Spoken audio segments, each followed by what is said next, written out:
Hello दोस्तों, आनंद समरसम channel में आपका स्वागत है। मैं आनंद राठौर सर हूँ। पिछली क्लास में फिजिक्स में मैं आप लोगों को बताया था v बराबर u plus a t, v square is equal to u square plus 2as, ठीक है। और s बराबर u t half a t square. यहाँ तक क्लासेज आपको दिया था। उसके बाद अब जो क्लासेज आपको दिया जाएगा आज, वो होगा कोणीय वेग यानी एंगुलर वेलोसिटी।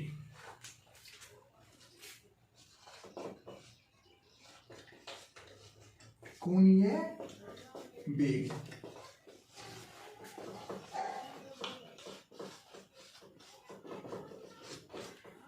Angular velocity.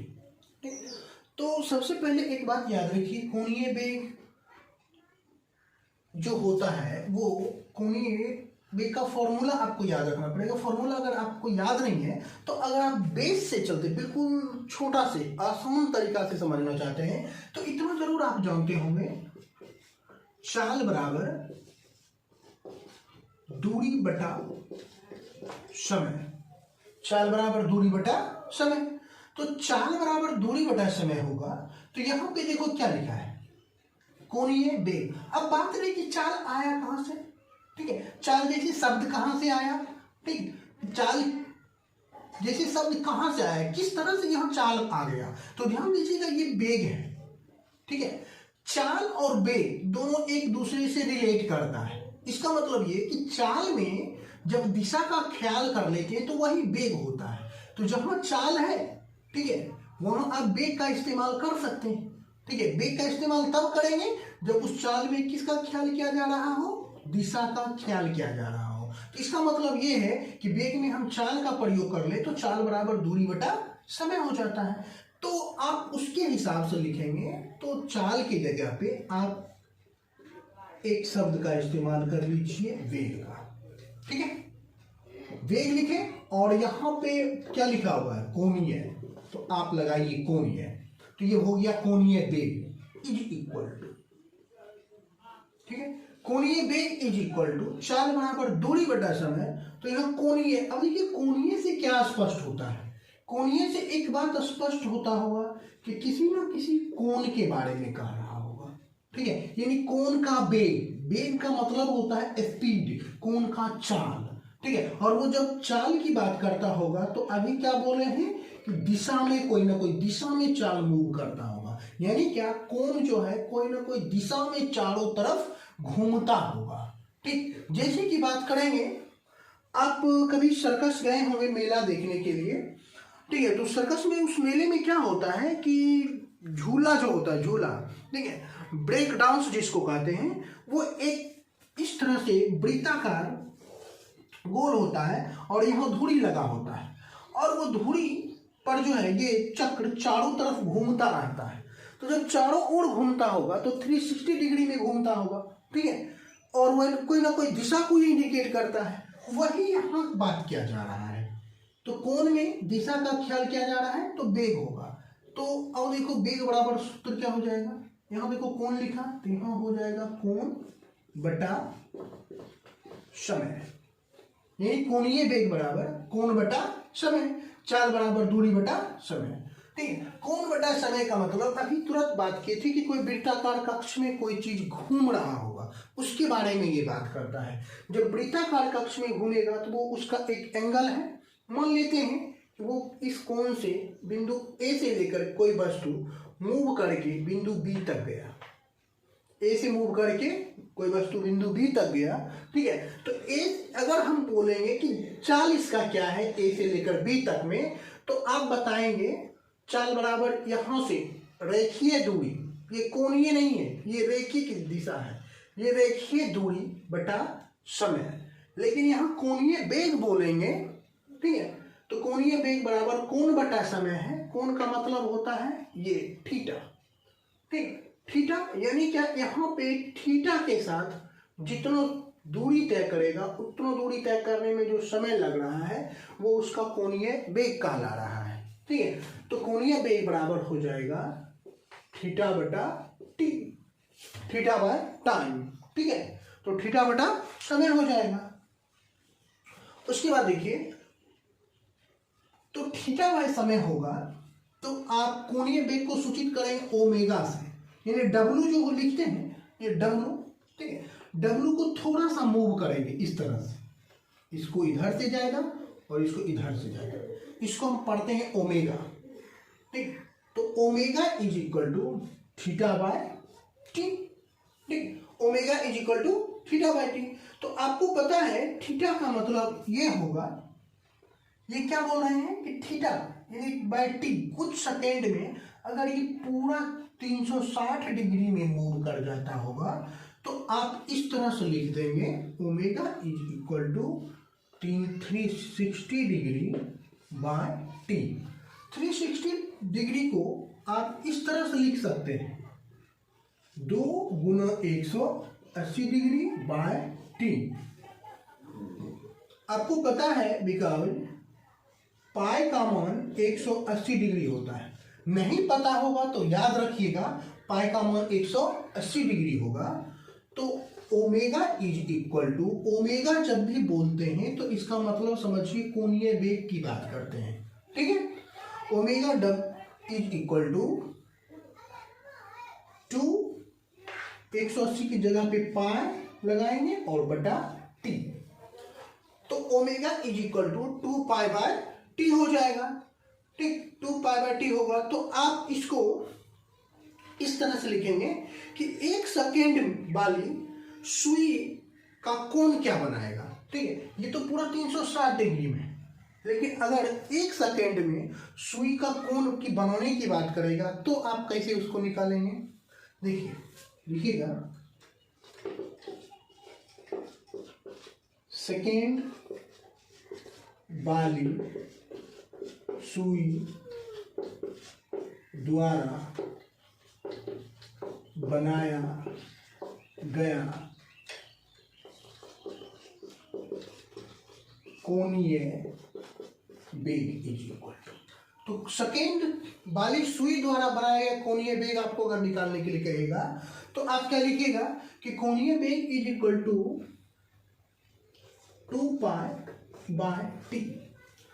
तो 2 पाई बाय टी का मतलब होता है 2 पाई का मान 180 डिग्री बटा टी, ठीक है, तो 180 को 2 से गुणा करते हैं तो 360 डिग्री बटा टी, यानी क्या 1 सेकेंड वाली सुई 360 डिग्री में घूमने की जब बात करेगा तो 360 डिग्री में घूमेगा तो 2 पाई बाय कितना डिग्री, कितना हो जाएगा 60 मिनट, 60 सेकेंड, सेकेंड वाली सुई तो 60 से डिवाइड करेंगे, ठीक है। आप इसको काटिए 30 दूना 60, तो पाई बाय 3 यानी पाई बाय 30, यानी क्या सेकेंड वाली सुई द्वारा बनाया गया कोणीय वेग पाई बटा 30 डिग्री होगा, ठीक। उसके बाद अगर आपको बोल देगा मिनट वाली सुई द्वारा बनाया गया कोणीय वेग, यानी आपको बोलेगा मिनट वाली सुई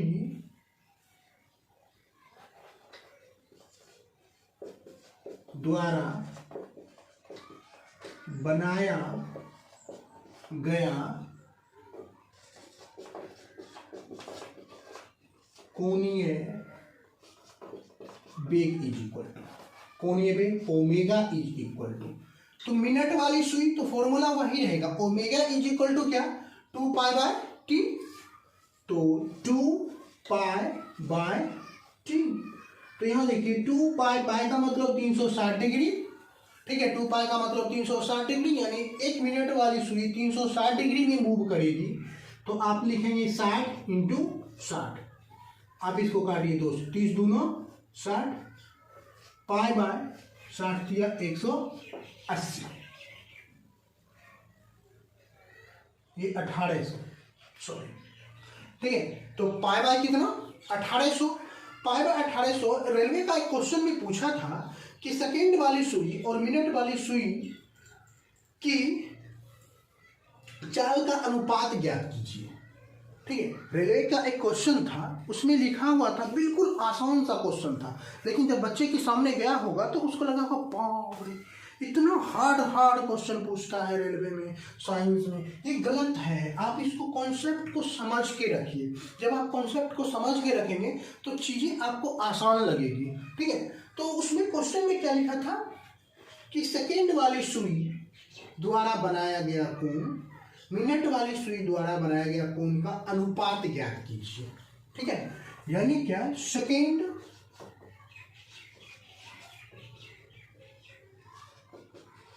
वाली सुई एवं मिनट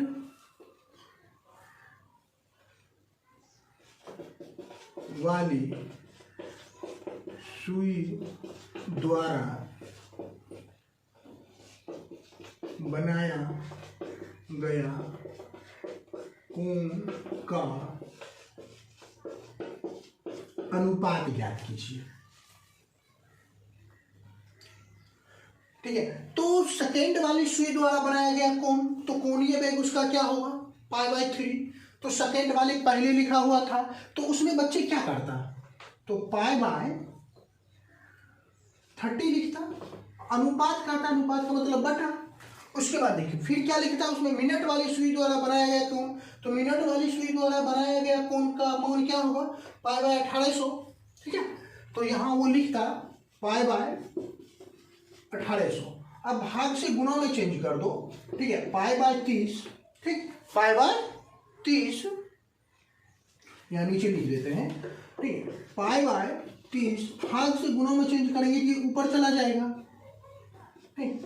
1800/π, पाई से पाई कैंसिल, 0 से 0 कैंसिल, 3 से 60 दिया, तो 60/1 यानी 60:1, ठीक है। तो कितना आसान था। वो रेलवे का क्वेश्चन जो पूछता है या फिर अदर कॉम्पिटिटिव एग्जाम में जो क्वेश्चन पूछता है, वो सिर्फ क्या करेगा, ऐसा नहीं पूछ देगा कि कोणीय वेग बराबर क्या होगा। हाँ, इस तरह का क्वेश्चन भी पूछता है, लेकिन कुछ इस तरह से क्वेश्चन पूछता है कि आपको थोड़ा सा जानकारी रहना जरूरी है। यानी कि वो चेक करता है कि आपको कुछ ना कुछ जानकारी विषय का है या नहीं है। ऐसा नहीं कि स्पष्ट रूप में गए, ठीक है, पाई का मान कितना होता है, एक साइन थीटा का मान कितना होता है, कॉस थीटा का मान कितना होता है, डायरेक्ट वो पूछ देगा। वैसे में पूछ देगा तो कुर्सी टेबल भी पास कर देगा, ऐसा नहीं होता है।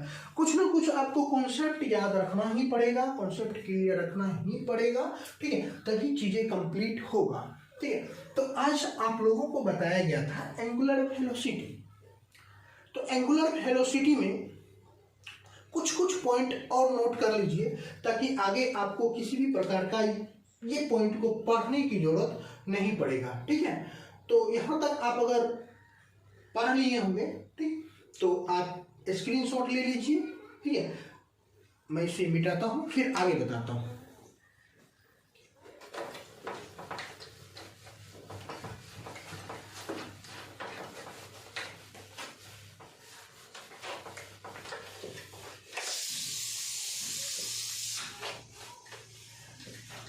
देखिए, उसके बाद जो है आप एक फॉर्मूला याद रखिएगा, रेखीय वेग बराबर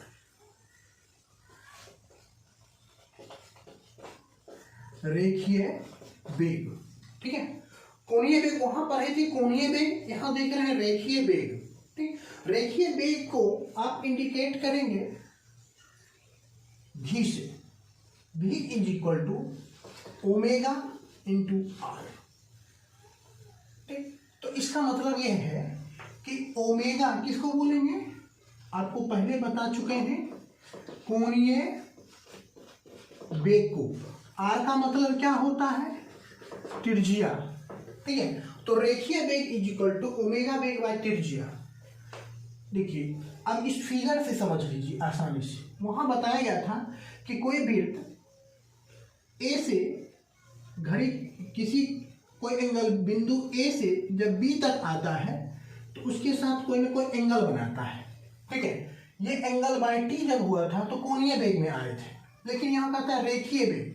रेखीय वेग का मतलब होता है किसी रेखा की बात करता होगा और उस पर वो कोई वस्तु ए से मूव करके बी तक जाता होगा, ठीक। तो रेखीय वेग, इसको हम लोग इंडिकेट करेंगे, इस वेग को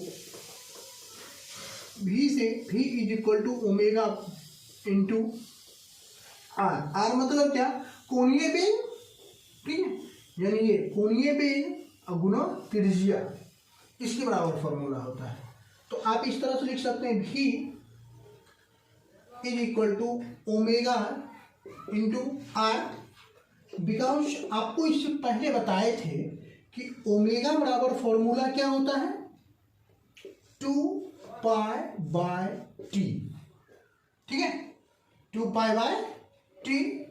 तो v is equal to omega की जगह पे आप क्या लगाएंगे, 2π/, इस तरह से भी t लिख सकते हैं, ये ओमेगा की जगह पे, इंटू आर। तो आप इस तरह से लिखेंगे v is equal to 2πr/t, यानी कोणीय वेग बराबर एक और फॉर्मूला निकलता है 2πr/t। जब आप 2πr पढ़ रहे हैं तो आपको एक बात याद आ रहा होगा कि ये 2πr क्या होता है, वृत्त की परिधि, ठीक है, वृत्त की परिधि बराबर होता है 2πr, ठीक। तो v इज इक्वल टू, आप इसके जगह पे 2πr जानते हैं बाई t, तो 2πr की जगह पे क्या लिखेंगे, वृत्त की परिधि बटा समय, यानी v इज इक्वल टू वृत्त की परिधि बटा समय अंतराल, ठीक है। तो आपको यहां तक ध्यान रखना पड़ेगा, ये, ठीक है, और ये दो चीज, नहीं तो रिलेट कर दिए थे हम आपको कोणीय वेग और रेखीय वेग में, तब जाकर के रेखीय वेग v इज इक्वल टू वृत्त की परिधि बटा समय अंतराल। अब देखो v इज इक्वल टू वृत्त की परिधि का क्या मतलब होता है, पहले परिधि को समझो। देखिए मान लेते हैं ये एक वृत्त है, ठीक है, और कोई बिंदु ए से लेकर मूव करना शुरू किया, ठीक है, और वो एक चक्कर लगाया और पुनः फिर बिंदु ए तक ही पहुंच गया, तो उसको हम एक परिधि कहेंगे। उसे क्या कहेंगे, एक परिधि। जैसे कि एक साइकिल की बात करें, ठीक है, एक साइकिल में भेल्प होता है, बॉलपिन जिसको कहते हैं, ठीक है, उस बॉलपिन को, चक्के में बॉलपिन होता है, तो उस बॉलपिन के पास से लेकर के कोई भी चीज एक बार घूम करके आया और पुनः उसी भेल्प के पास पहुंच गया, तो इसका मतलब क्या है, वो एक परिधि आया, ठीक है, और वो जितना बार घूमेगा उतना परिधि कहलाएगा, ठीक। जैसे कि कुआं की बात करें, आप आंख मूंदे और कुआं का एक बिंदु को हाथ टच करें और कहें कि आप घूमते जाइए, ठीक है, आप इस तरह से घूमते जाएंगे तो पुनः उसी बिंदु पे आके रुकेंगे, तो इसका मतलब क्या है, आपने एक परिधि घूमा। जैसे घड़ी की सुई की बात करें, ठीक है, घड़ी की सुई 12 से शुरू हुआ, 1 2 3 4 5 6 7 8 9 10 11, फिर 12 तक पहुंच गया, तो इसका मतलब 360 डिग्री में एक राउंड पूरा किया तो एक परिधि। अगर 360 डिग्री में वो 2 राउंड पूरा करेगा तो 2 परिधि की बात करेगा, ठीक। तो आप समझ गए होंगे कि परिधि क्या होता है, v इज इक्वल टू वृत्त की परिधि बटा समय अंतराल, यानी v किसको कहेंगे, कोणीय वेग को, ठीक है। तो रेखीय वेग और कोणीय वेग में आप संबंध स्थापित कर चुके हैं। आगे का जो मैं आपको क्लास दूंगा वो आपका क्लास होगा उड्डयन काल, ठीक है, वो आपका क्लास होगा उड्डयन काल। उड्डयन काल का मतलब होगा कि फ्लाइंग, टाइम ऑफ फ्लाइंग, ठीक है। आगे का क्लास होगा आपका टाइम ऑफ फ्लाइंग, यानी क्या, उड्डयन काल, ठीक। तो आप चैनल को लाइक शेयर और सब्सक्राइब करके देखिए, मजा आएगा जब आप लाइक शेयर और सब्सक्राइब करेंगे, ठीक है। थैंक यू, धन्यवाद। एकदम सब्सक्राइब दबा दबा के कीजिए, ठीक है, धन्यवाद।